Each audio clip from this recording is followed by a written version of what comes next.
मोदी ने कई देशों से की बात। 90 लाख भारतीयों की सुरक्षा को लेकर हुई बात।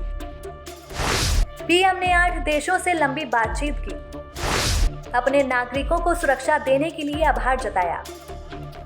प्रधानमंत्री नरेंद्र मोदी ने मिडल ईस्ट पश्चिम एशिया में तेजी से बढ़ते सैन्य संकट और तनाव के बीच बेहद सक्रिय कूटनीति अपनाई है। बीते 48 घंटों में उन्होंने 8 महत्वपूर्ण देशों के शीर्ष नेताओं से फोन पर लंबी बातचीत की। ये कूटनीतिक प्रयास ऐसे समय में हो रहा है जब अमेरिका और इजराइल के साथ ईरान के बीच चल रही जंग ने पूरे क्षेत्र को अस्थिर कर दिया है।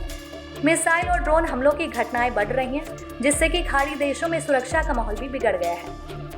इस संकट में भारत की सबसे बड़ी चिंता वहां रह रहे लगभग 90 लाख भारतीय नागरिकों की सुरक्षा है। ये भारतीय मुख्य रूप से कामगार, पेशेवर और अलग अलग क्षेत्रों में कार्यरत हैं, जो कि खाड़ी देशों की अर्थव्यवस्था में महत्वपूर्ण योगदान देते हैं। प्रधानमंत्री मोदी ने हर बातचीत में भारतीय प्रवासियों की सुरक्षा, कल्याण और उनके सुरक्षित रहने पर विशेष जोर दिया। साथ ही उन्होंने क्षेत्र में शांति, स्थिरता, संवाद के माध्यम से विवाद सुलझाने और तनाव कम करने की भी अपील की। भारत ने ये स्पष्ट किया है कि वे क्षेत्रीय स्थिरता के लिए हर संभव सहयोग करने को तैयार है। क्या बातचीत हुई? सरकारी सूत्रों, मीडिया रिपोर्ट्स के अनुसार पिछले 48 घंटों में प्रधानमंत्री मोदी ने निम्न देशों के नेताओं से संपर्क किया।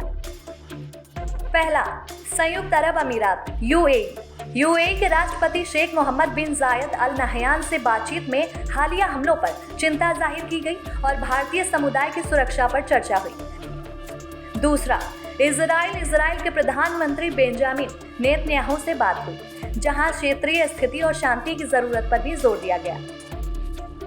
तीसरा, सऊदी अरब, क्राउन प्रिंस मोहम्मद बिन सलमान से बातचीत में सऊदी अरब पर हुए हमलों की निंदा की गई और एकजुटता जताई गई। चौथा, जॉर्डन के राजा अब्दुल्ला द्वितीय से चर्चा में सुरक्षा हालात और भारतीयों की स्थिति पर फोकस रहा। पांचवा, बहरीन के राजा हमद बिन ईसा अल खलीफा से फोन पर बातचीत हुई।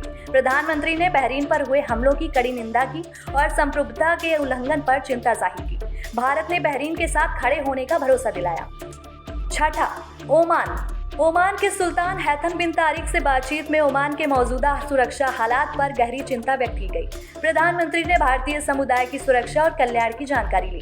ओमान में बड़ी संख्या में भारतीय कामगार और पेशेवर रहते हैं, जो दोनों देशों के मजबूत संबंधों की नींव है। सातवां, कुवैत के क्राउन प्रिंस शेख सबा अल खालिद अल हमाद और अल मुबारक अल सबा से विस्तृत चर्चा हुई। दोनों नेताओं ने सुरक्षा सहयोग, आपसी समन्वय और भारतीय नागरिकों की सुरक्षा पर फोकस किया। कुवैत में भी क्षेत्रीय तनाव का असर दिख रहा है।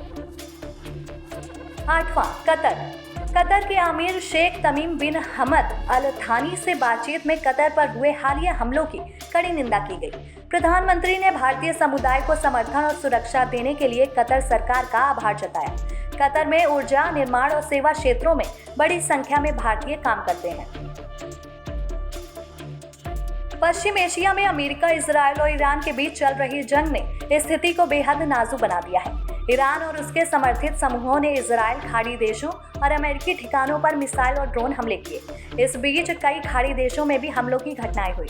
ऐसे में भारत की सक्रिय कूटनीति न केवल भारतीयों की सुरक्षा सुनिश्चित करने के लिए है, बल्कि क्षेत्र में शांति बहाली के लिए भी महत्वपूर्ण है। प्रधानमंत्री मोदी ने सभी बातचीतों में दोहराया कि विवादों का समाधान संवाद और कूटनीति से होना चाहिए, न कि युद्ध से। भारत ने क्षेत्रीय स्थिरता को बनाए रखने के लिए सभी पक्षों से संयम बरतने की भी अपील की। ये कूटनीतिक प्रयास भारत की वसुधैव कुटुंबकम की भावना को भी दर्शाता है, जहां वैश्विक शांति और मानवीय सुरक्षा सर्वोपरि है। ये सक्रियता ये दिखाती है कि भारत न केवल अपने नागरिकों की रक्षा के लिए सतर्क है, बल्कि वैश्विक मंच पर जिम्मेदार भूमिका निभाने को भी तैयार है।